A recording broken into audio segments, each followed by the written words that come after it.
A very very good afternoon to all of you. आज हम लोग इनइक्वालिटी चैप्टर को डिस्कस करने वाले हैं। इनइक्वालिटी को हिंदी में असमानता कहा जाता है। तो सबसे पहले हम लोग इनइक्वालिटी के कॉन्सेप्ट को समझेंगे, फिर उसके बाद क्वेश्चंस के टाइप को समझेंगे, फिर एग्जाम में क्वेश्चंस को किस तरह से सॉल्व किया जाता है, फिर उसकी अप्रोचेस को समझेंगे। तो सबसे पहले हम इंडेक्स की बात करें तो सबसे पहले हम असमानता का परिचय समझेंगे, इनइक्वालिटी इंट्रोडक्शन ऑफ इनइक्वालिटी समझेंगे, फिर रूल्स ऑफ इनइक्वालिटी मतलब असमानता के नियम को समझेंगे, फिर आइदर और के केस को समझेंगे या तो या प्रकरण को समझेंगे, फिर टाइप ऑफ क्वेश्चंस को समझेंगे, प्रश्नों के प्रकार को। टाइप ऑफ क्वेश्चंस की बात करें तो यहाँ पे 3 टाइप के बेसिकली क्वेश्चंस पूछे जाते हैं। Direct inequality, language based inequality, coded based inequality. Hindi में देखा जाए तो प्रत्यक्ष असमानता, भाषा आधारित असमानता, कोडेड असमानता। अस्वीकरण। हमारे स्लाइड डेक में उपयोग की गई छवियां केवल शैक्षिक उद्देश्य के लिए है। हम इन छवियों के मूल रचनाकारों और मालिकों के बौद्धिक संपदा अधिकारों का सम्मान करते हैं। यदि आप इस डेक में उपयोग की गई किसी भी छवि के मालिक हैं और कोई चिंता या समस्या है तो कृपया साथी @iit.ac.in पर हमसे संपर्क करें, हम छवियां हटा दें। तो सबसे पहले हम इंट्रोडक्शन ऑफ इनइक्वालिटी को समझने की कोशिश करेंगे कि है ये क्या। यह समानता और संबंधित अध्ययन की परीक्षा है।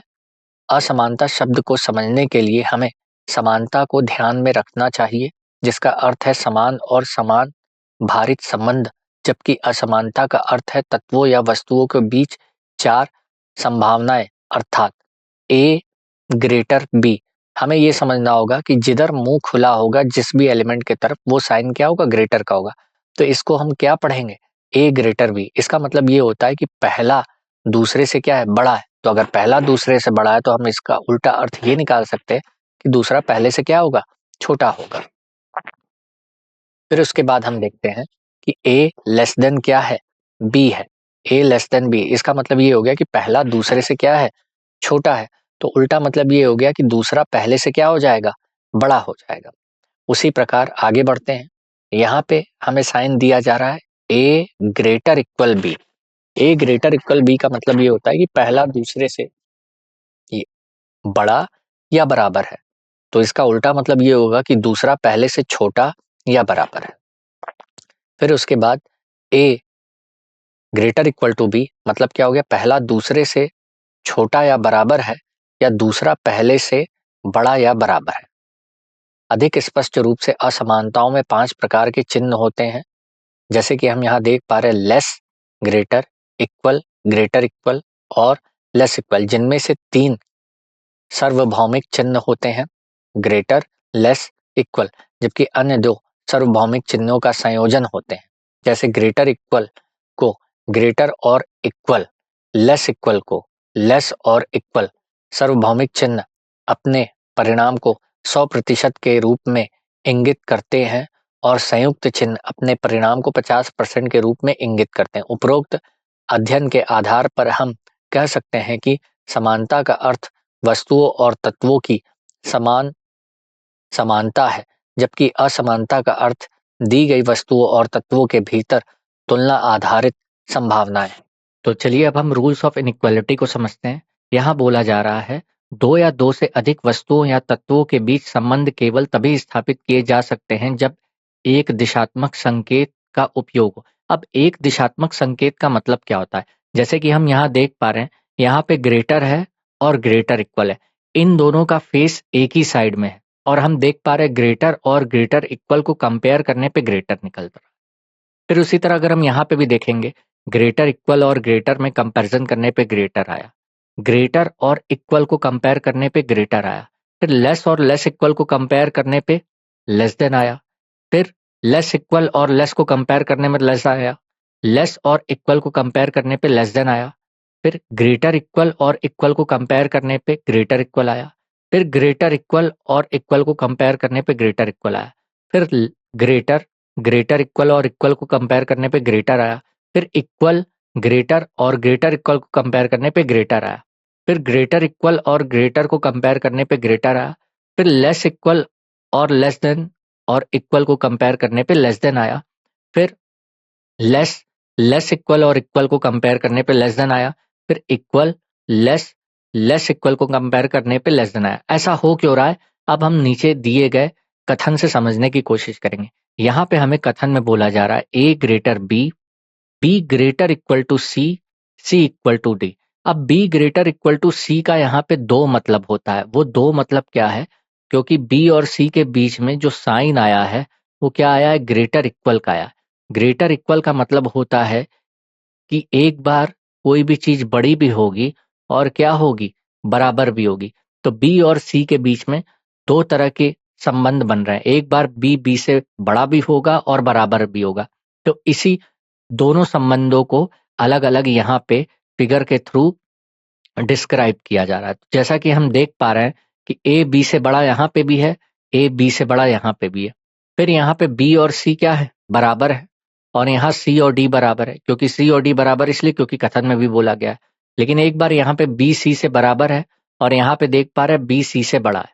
अब यहाँ पे कंपैरिजन क्या हो रहा है? हम देख पा रहे हैं कि ए बी से बड़ा है, बी सी डी सभी के बीच में इक्वल का साइन है। तो मतलब ये तीनों आपस में क्या है? बराबर है। मतलब बी सी डी ये तीनों आपस में बराबर हैं। और अगर ए बी से बड़ा है तो हम यहाँ देख पा रहे हैं ए अगर बी से बड़ा हो गया तो सी से भी बड़ा होगा, डी से भी बड़ा होगा। यहाँ हम देख पा रहे हैं ए बी से भी बड़ा है, ए सी से भी बड़ा है और ए डी से भी बड़ा है। फिर अगर हम नीचे वाले पॉसिबल केस की बात करें तो हम देख पा रहे हैं यहाँ बी सी से बड़ा है और सी और डी बराबर है। लेकिन यहाँ पे ए बी से बड़ा है।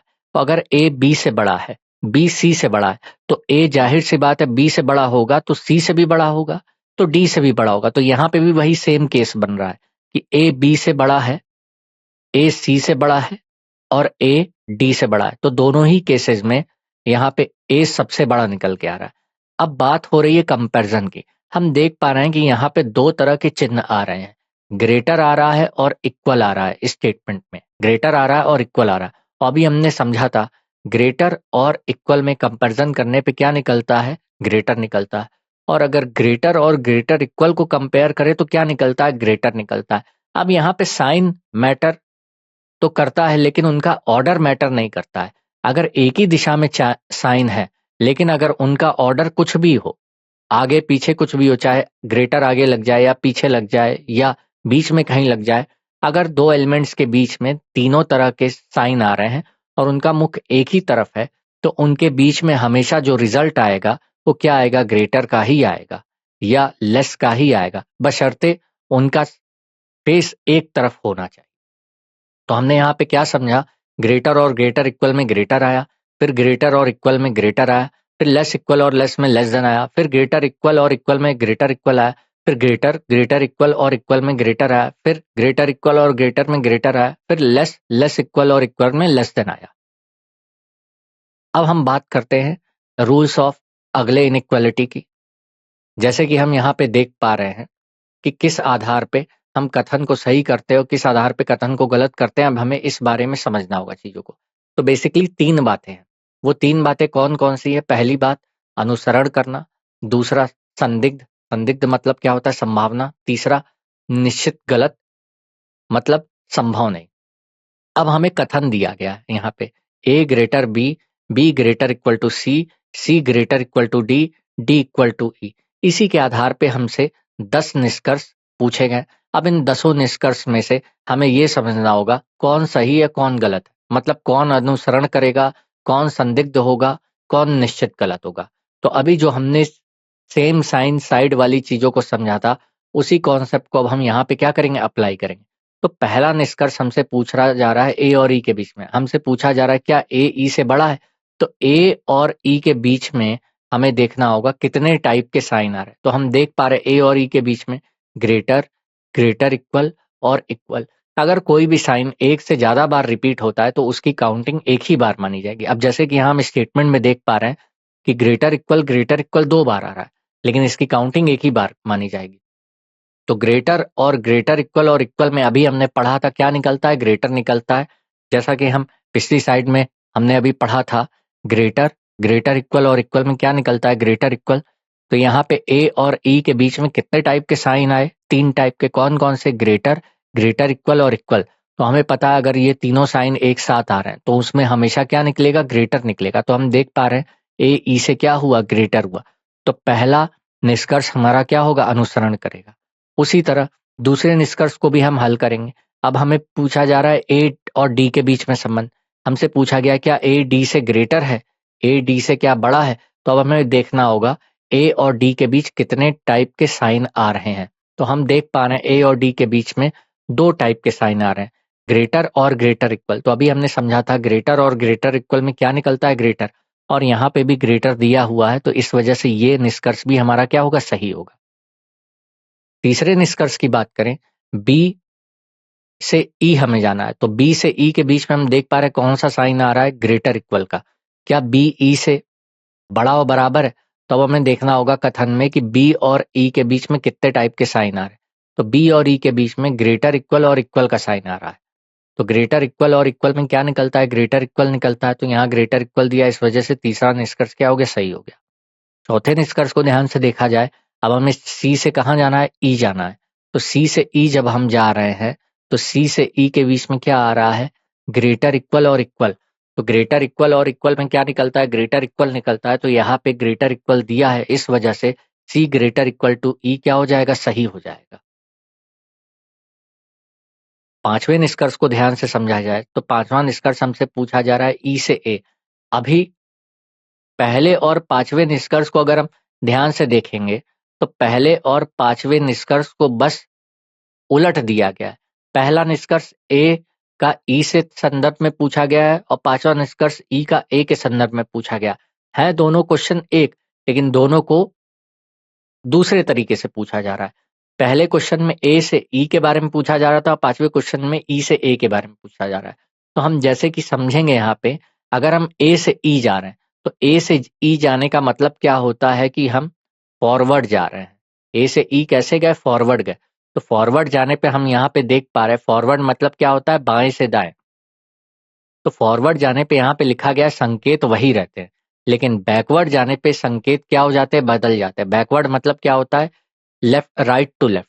बैकवर्ड का मतलब क्या होता है, राइट टू लेफ्ट, मतलब पीछे से। जब भी हम पीछे से आगे की ओर जाते हैं तो संकेत क्या हो जाते हैं, उलट जाते हैं। कैसे उल्टेंगे, अब इसको हम समझते हैं। जब हम ई से ए के तरफ जा रहे हैं बैकवर्ड, तो अब हमें देखना है ई और ए के बीच कितने टाइप के साइन आ रहे हैं। तो हम देख पा रहे ग्रेटर, ग्रेटर इक्वल और इक्वल। तो तीनों टाइप के साइन आ रहे हैं और हमें पता है तीनों के बीच में कंपैरिजन करने पे क्या निकलता है, ग्रेटर निकलता है।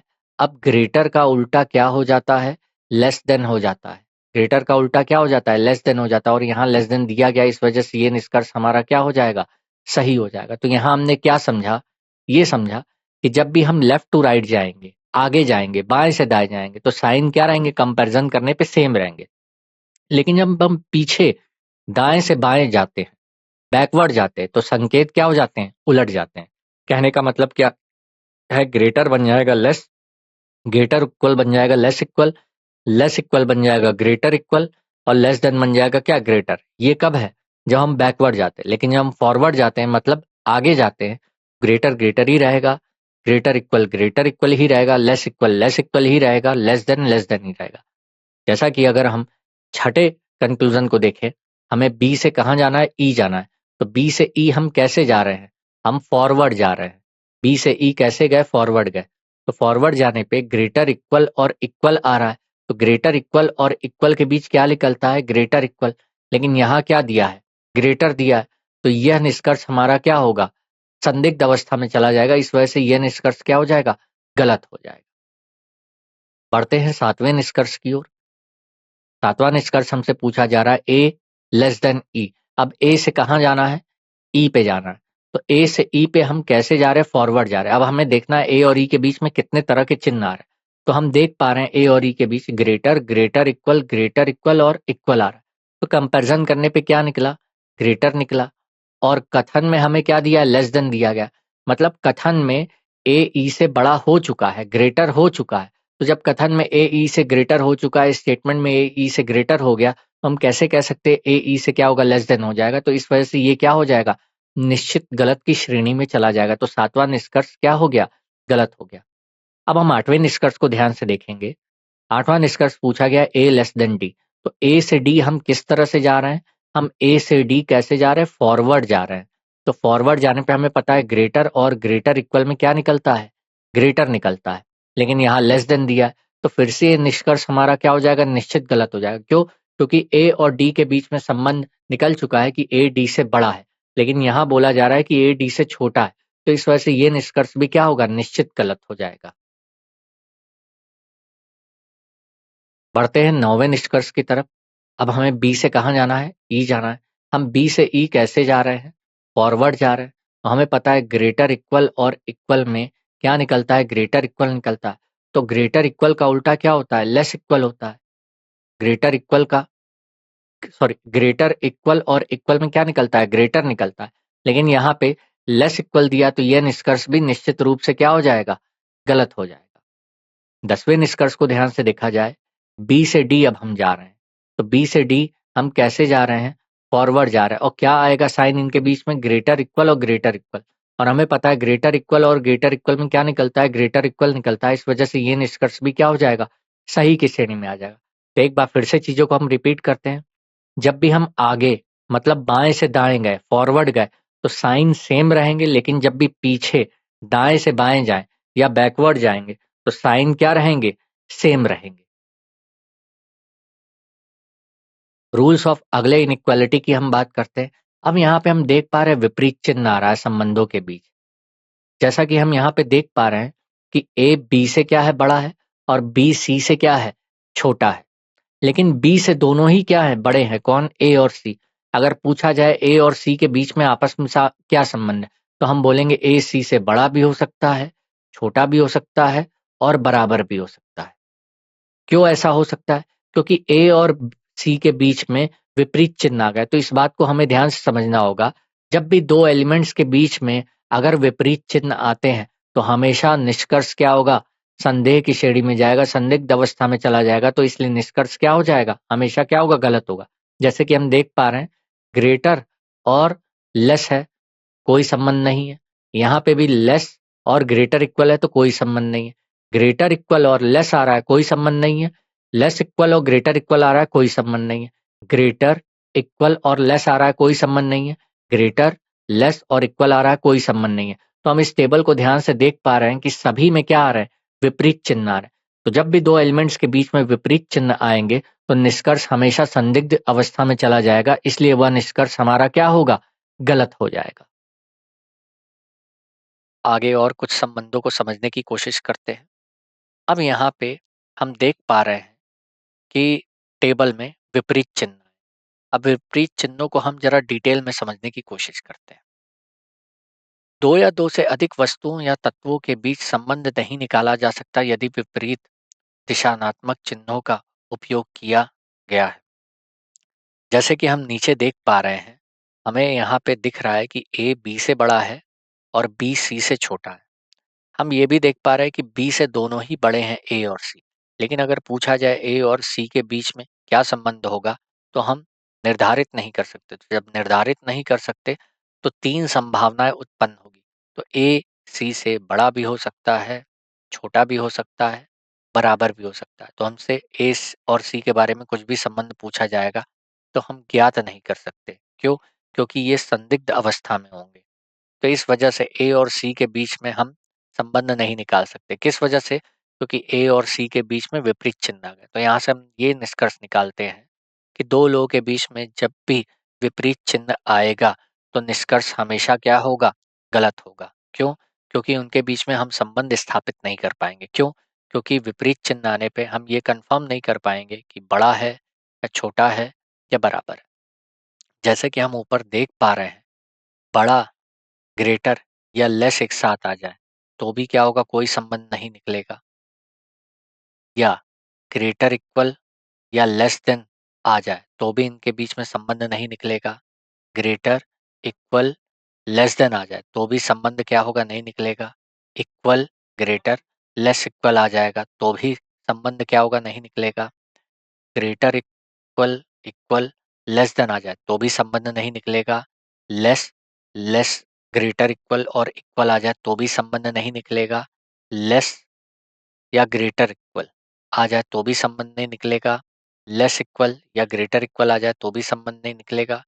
ग्रेटर और लेस देन आ जाए, तो भी संबंध नहीं निकलेगा। इक्वल लेस इक्वल और ग्रेटर आ जाए, तो भी संबंध नहीं निकलेगा। ग्रेटर इक्वल और लेस और इक्वल आ जाए तो भी संबंध नहीं निकलेगा, लेस इक्वल और ग्रेटर इक्वल आ जाए तो भी संबंध नहीं निकलेगा।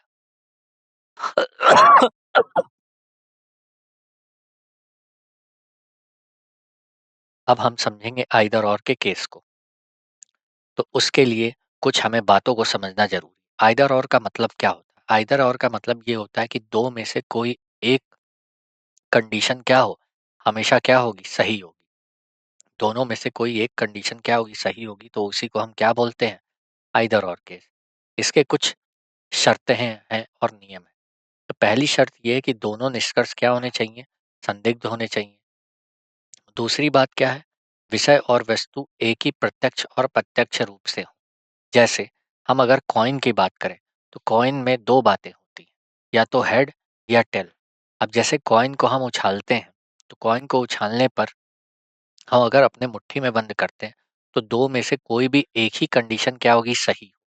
एक समय में दोनों एक साथ सही भी नहीं हो सकते, एक समय में दोनों एक साथ गलत भी नहीं हो सकते। तो हम यहाँ ये बोलेंगे हेड और टेल दोनों ही संदिग्ध हैं, दोनों ही संदेह की श्रेणी में है। इस वजह से हम यहाँ ये बोल देंगे या तो हेड या टेल। अब इन चीजों को हम आगे क्वेश्चन से समझने की कोशिश करें। तो आज की क्लास का पहला क्वेश्चन ये है, हमसे कथन में बोला जा रहा है A equal B, B greater C, C less than D, D equal E, E less than F. अब इसी के आधार पे हमसे दो निष्कर्ष पूछे गए। पहला निष्कर्ष एफ ग्रेटर बी, दूसरा निष्कर्ष बी ग्रेटर डी। तो अब हमें एफ और बी के बीच में देखना है कितने तरह के साइन आ रहे हैं। तो हम देख पा रहे हैं एफ और बी के बीच यहाँ पे विपरीत चिन्ह आ गए। तो हमें पता है कि जब भी दो लोगों के बीच में विपरीत चिन्ह आते हैं तो निष्कर्ष निकाला नहीं जा सकता। इस वजह से पहला निष्कर्ष हमारा क्या होगा, गलत की श्रेणी में आएगा। तो पहला निष्कर्ष हमारा क्या हो गया, गलत हो गया। अब अगर हम दूसरे निष्कर्ष को ध्यान से देखें तो बी और डी के बीच हमें देखना है कि क्या निष्कर्ष निकलेगा। फिर से वही चीज वापस से रिपीट हो रही है। हम देख पा रहे हैं कि बी और डी के बीच में फिर से विपरीत चिन्ह आ रहे हैं। बी और डी के बीच में फिर से विपरीत चिन्ह आ रहे हैं, तो यह निष्कर्ष फिर से क्या होगा, गलत की क्या होगा, श्रेणी में आएगा। तो यहाँ पे हमारे दोनों ही निष्कर्ष क्या होते हैं, गलत होते हैं। जैसा कि हम यहाँ देख पा रहे हैं, यदि निष्कर्ष एक में एफ और बी के बीच चिन्ह विपरीत दिशा में है इसलिए संबंध स्थापित नहीं किया जा सकता, जबकि निष्कर्ष दो में बी और डी के बीच के चिन्ह विपरीत दिशा में है इसलिए संबंध भी स्थापित नहीं किया जा सकता। अतः ना तो निष्कर्ष एक और ना दो क्या होगा, हमारा सही होगा। तो हमारा यहाँ जो सही विकल्प होगा वो विकल्प 4 होगा, क्योंकि दोनों ही निष्कर्ष हमारे क्या हो रहे हैं, गलत की श्रेणी में आ रहे हैं। तो चलिए अब अगले क्वेश्चन पे आते हैं। तो अगले प्रश्न में हम देख पा रहे हैं, यहाँ पे हमसे कथन में पूछ दिया गया है कि P M से ग्रेटर है और M Q से ग्रेटर है, और फिर यहाँ पे कॉमा आ गया। कॉमा आने का मतलब ये होता है कि अब स्टेटमेंट जो है, कथन जो है वो दो पार्ट में क्या हो चुका है, ब्रेक हो चुका है। फिर उसके बाद हमें n लेस देन z दिया है और z लेस देन q दिया है। अब इसी के आधार पे हमसे क्या है, निष्कर्ष पूछा गया है। तो पहला निष्कर्ष पूछा गया है क्या m ग्रेटर है z से। अब हमें m से z पे जाना है, तो m से z पे जाने के लिए हमें कोई कॉमन एलिमेंट देखना होगा। हमारा m यहाँ पे है और z यहाँ पे, तो m और z को कौन कनेक्ट कर रहा है, q कनेक्ट कर रहा है। m और z को q कनेक्ट कर रहा है, तो m से हम कहाँ जाएंगे, Q पे जाएंगे, और Q से कहाँ जाएंगे, Z पे जाएंगे। तो हम देख पा रहे हैं M से Z पे गए फॉरवर्ड तो क्या निकलेगा, ग्रेटर निकलेगा, लेकिन Q से Z पे गए बैकवर्ड तो ये साइन क्या होगा, पलट जाएगा। तो यहाँ पे भी क्या होगा, ग्रेटर होगा। तो ग्रेटर और ग्रेटर में ग्रेटर निकलेगा, तो पहला निष्कर्ष क्या होगा, सही होगा। तो हम देख पा रहे हैं हमारा पहला निष्कर्ष सही है। दूसरे निष्कर्ष को अगर हम देखते हैं तो हमसे पूछा गया है क्या n लेस देन है P से। तो n से p पे जाने के लिए हमें फिर से क्या देखना होगा, कॉमन एलिमेंट देखना होगा। तो n से p पे जाने के लिए हम कॉमन एलिमेंट देखेंगे, तो हमें n से q पे जाना होगा, फिर q से p पे जाना होगा। तो हम देख पा रहे हैं कि n से q पे हम फॉरवर्ड गए तो क्या निकला, यहाँ पे लेस देन निकला, और q से हम कहाँ गए, p पे गए, q से p पे बैकवर्ड गए तो ये ग्रेटर बन जाएगा क्या, लेस देन। हम देख पा रहे हैं लेस और लेस में क्या निकलेगा, लेस निकलेगा, तो ये भी निष्कर्ष हमारा क्या होगा, सही की श्रेणी में आएगा। जैसा कि हम आगे समाधान में देख पा रहे हैं, यदि निष्कर्ष 1 में m और z के बीच के चिन्ह एक ही दिशा में है, जैसे कि निष्कर्ष 2 में n और p के बीच के चिन्ह एक ही दिशा में, इसलिए दोनों ही निष्कर्ष 1 और 2 हमारे सही की श्रेणी में आएंगे। तो हमारा यहाँ जो सही विकल्प होगा, यदि दोनों ही निष्कर्ष 1 और 2 क्या है, सही है। तो चलिए बढ़ते हैं अगले उदाहरण की ओर, क्वेश्चन की ओर। अब यहाँ पे हमसे कथन में बोला जा रहा है कि x ग्रेटर है y से, y ग्रेटर इक्वल है z से, z इक्वल है v से, v लेस देन है w से। और हमसे निष्कर्ष पूछा गया है क्या y इक्वल है v से और दूसरा y ग्रेटर है v से। तो हमें y और v पे जाना है। तो y और v पे हम देख पा रहे हैं y और v के बीच में कॉमन एलिमेंट क्या है, z है। तो अब यहाँ पे एक नया कॉन्सेप्ट हम ये सीखेंगे, जब एक का ऑब्जेक्ट दूसरे का सब्जेक्ट बन जाए, जब एक का ऑब्जेक्ट दूसरे का सब्जेक्ट बन जाए तो हम डायरेक्टली मूव कर सकते हैं। जब एक का ऑब्जेक्ट दूसरे का सब्जेक्ट बनता है तो डायरेक्टली मूव कर सकते हैं। तो हम यहाँ पे सीधे सीधे बोल सकते हैं कि y ग्रेटर इक्वल टू क्या है, v है। तो अगर y v से ग्रेटर इक्वल है तो यहाँ पे दो संभावनाएं बनती है। तो y v से बड़ा भी हो सकता है और बराबर भी हो सकता है। तो पहला निष्कर्ष हमारा संदेह के श्रेणी में गया और दूसरा निष्कर्ष भी क्या हो गया, संदेह के श्रेणी में गया। हम देख पा रहे हैं दोनों ही निष्कर्ष संदेह के श्रेणी में गए, दोनों ही क्या है, संदेह की श्रेणी में गए हैं। और पहला क्या है, बराबर है, और दूसरा क्या है, बड़ा है। तो यहाँ पे हम ये बोल देंगे या तो पहला या दूसरा। अब ऐसा क्यों हुआ, इसके समाधान को हम देखते हैं। यदि निष्कर्ष 1 में y और v के बीच 50% का संबंध है और निष्कर्ष 2 में भी y और v के बीच 50% का संबंध है, इसलिए या तो निष्कर्ष 1 और या तो 2 अनुसरण करते हैं। तो चलिए अब हम टाइप 2 पे बढ़ते हैं, लैंग्वेज बेस्ड इनइक्वालिटी की ओर। इस प्रकार की समस्याओं को मुख्य रूप से भाषा के रूप में विस्तृत किया जाता है। तत्वों के बीच संबंध रखने वाले एक अभिव्यक्ति दी जाती है और अभिव्यक्ति में एक प्रश्न चिन्ह होता है जिसे तत्वों के बीच आवश्यक संबंध को निष्कर्षित करने वाले चिन्ह से बदला जाता है। तो यहाँ पे हमसे प्रश्न में पूछा जा रहा है, निम्नलिखित प्रतीकों में से दिए गए अभिव्यक्ति में प्रश्न चिन्ह को प्रतिस्थापित करना चाहिए ताकि अभिव्यक्ति I ग्रेटर L हो जाए और K greater equal to M हो जाए। I ग्रेटर L हो जाए और K ग्रेटर इक्वल M हो जाए। तो अब हमें बताना है कि ऐसा कौन सा चिन्ह रखते हैं। अगर हम पहला विकल्प रखते हैं, यहाँ पे ग्रेटर रख देते हैं, जैसा कि पहला विकल्प में ग्रेटर दिया है, तो I ग्रेटर L तो सही हो जाएगा, लेकिन K greater equal to M सही नहीं हो पाएगा। तो पहला विकल्प हमारा क्या हो जाएगा, गलत हो जाएगा। दूसरे विकल्प को ध्यान दें तो यहाँ पे क्या हो जाएगा, विपरीत चिन्ह आ जाएगा।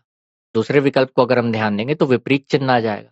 और तीसरे विकल्प को देखेंगे तो तीसरे विकल्प पे हमारा K greater equal to M आ जाएगा। तो तीसरे विकल्प को रखने पे यहाँ पे ग्रेटर I ग्रेटर L भी आ जाएगा और K greater equal to M भी आ जाएगा। तो यहाँ पे हमारा क्या होगा, तीसरा विकल्प क्या हो जाएगा, सही हो जाएगा। तीसरा विकल्प सही हो जाएगा।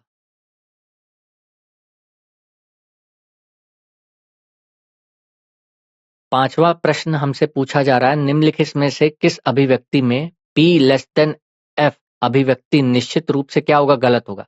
तो अब हमें बताना है कि P लेस देन F निश्चित रूप से क्या हो, गलत हो। तो ये तभी होगा जब हम P ग्रेटर F बताएंगे। P ग्रेटर F बताएंगे तो अब हमें देखना होगा P ग्रेटर F किस में सही होगा। तो हम देख पा रहे हैं पहले निष्कर्ष में सही हो जा रहा है, तो इस वजह से ये क्या होगा, गलत हो जाएगा। दूसरे वाले निष्कर्ष को अगर हम ध्यान से देखें P से F, तो यहाँ पे क्या हो रहा है, फिर से ये क्या हो जाएगा, सही हो जाएगा। तो दूसरा विकल्प हमारा क्या होगा, सही होगा। क्यों, क्योंकि यहाँ पे हमें बताना है P लेस देन F निश्चित रूप से क्या हो, गलत हो। तो अब गलत वाला ही हमें क्या बताना है, गलत वाला ही हमें बताना है। तो हम देख पा रहे P यहाँ पे F से क्या हो जा रहा है, बड़ा हो जा रहा है। क्यों बड़ा हो जा रहा है, क्योंकि P और F के बीच में ग्रेटर ग्रेटर इक्वल और इक्वल आ रहा है, तो इस वजह से पी एफ से क्या हो जा रहा है, बड़ा हो जा रहा है, तो यहाँ पे दूसरा विकल्प हमारा क्या होगा, सही होगा। ठीक है, तो यहाँ पे पहले विकल्प में भी बताया गया है कि एफ पी से क्या हो जा रहा है, छोटा हो जा रहा है, इस वजह से ये सही है। तीसरे विकल्प को देखा गया कि पी एफ से क्या हो जा रहा है, बड़ा और बराबर हो जा रहा है, तो ये भी सही हो जा रहा है। चौथे विकल्प को देखा गया कि पी और एफ के बीच में विपरीत चिन्ह आ गए, लेकिन दूसरे विकल्प में हम देख पा रहे हैं कि पी एफ से बड़ा हो गया, इस वजह से यही क्या होगा, सही होगा। तो हमारा जो सही विकल्प था वो क्या होता, 2 था। तो चलिए बढ़ते हैं कोडेड इनइक्वालिटी की ओर। इस प्रकार की समस्याओं में 2 या 2 से अधिक तत्वों के बीच प्रतीक के माध्यम से संबंध होते हैं।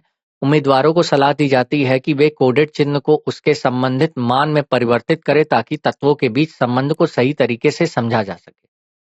तो अब हमें यहाँ पे ऊपर इंस्ट्रक्शन दिया गया है, बोला जा रहा है निर्देश, निम्नलिखित प्रश्नों में प्रतीक delta star percentage at the rate और हैश का उपयोग नीचे दिए गए अर्थों के साथ किया गया है।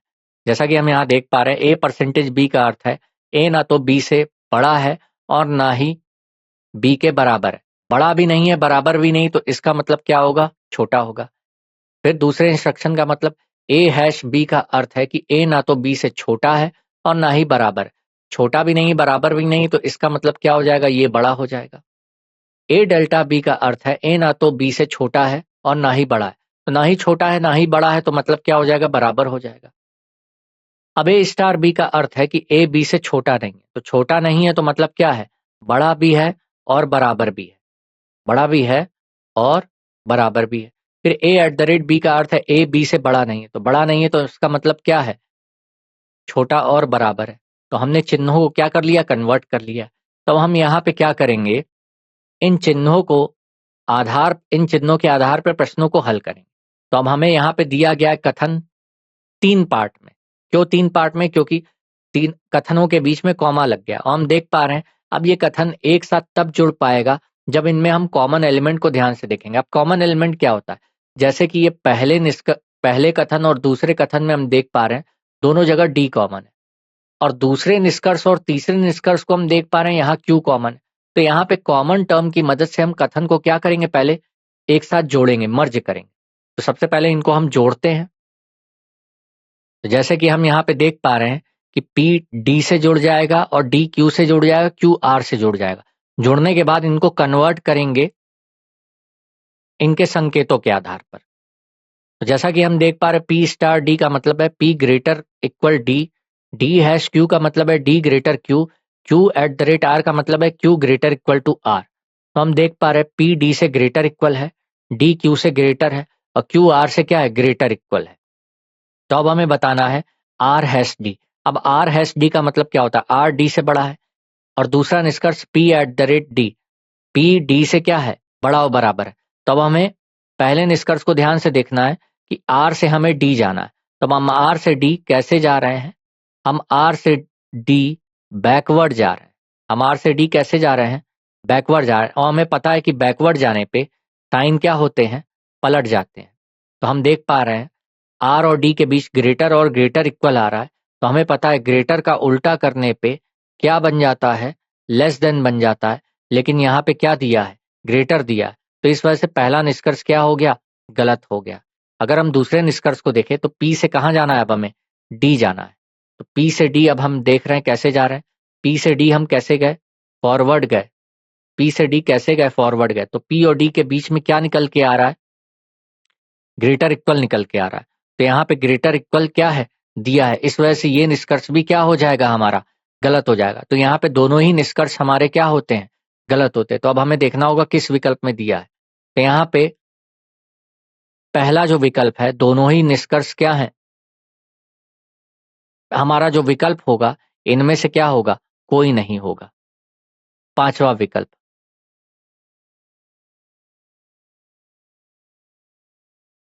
चलिए बढ़ते हैं अगले प्रश्न की ओर। ये प्रश्न भी उसी कोडेड बेस्ड के आधार पर है।